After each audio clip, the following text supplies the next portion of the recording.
మీకు ఏదైనా సినిమా నచ్చింది అనుకోండి, కామ్గా చూసేయండి. ఏదైనా పాట నచ్చింది అనుకోండి, హాయిగా ఒక్కలు వినేయండి.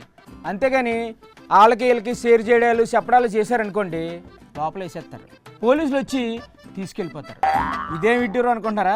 మరి ప్రస్తుతానికి ఆంధ్రప్రదేశ్లో పరిస్థితి అదే. మరి దీని మీద రాచమల్లి గారు ఏం చెప్తున్నారు ఇందాం. నమస్కారం సార్. ఇది చాలా స్పష్టంగా వినాల ప్రజలారా.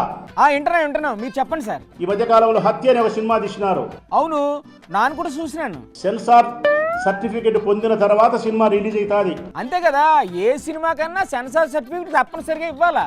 ఆ సినిమాలో ఒక సన్నివేశాన్ని సోషల్ మీడియాలో పోస్టింగ్ పెడితే నేరమంట. ఇది ఎంత ఆశ్చర్యం!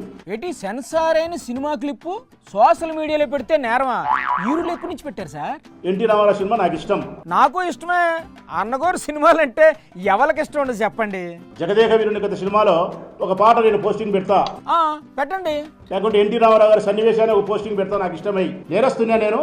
అన్నగారు సినిమా క్లిప్ పోస్ట్ చేస్తే నేరస్తులు ఎలా అవుతారు సార్? కానీ చంద్రబాబు నాయుడు పాలనలో నేరస్తుడే. ఇదేం ఘోరం అండి బాబు.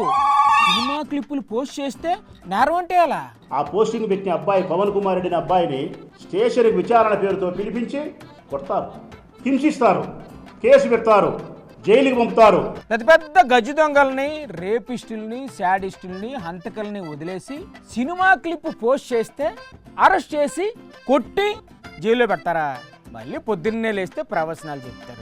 సార్ ఇదేమి న్యాయం అని చెప్పి అడిగే నాదుడే లేడు. ఇదేం దారుణం అని అడిగితే అడిగిలోను కూడా తీసుకెళ్లి జైల్లో పెడతారేమో అని అడగడం లేదేమో సార్. సినిమాలో వచ్చిన ఒక సన్నివేశాన్ని పోస్టింగ్ చేస్తే కూడా నేరం అని చెప్పే ఈ వ్యవస్థ ఈ రాష్ట్రంలో మాత్రమే ఉంది పోలీసులు.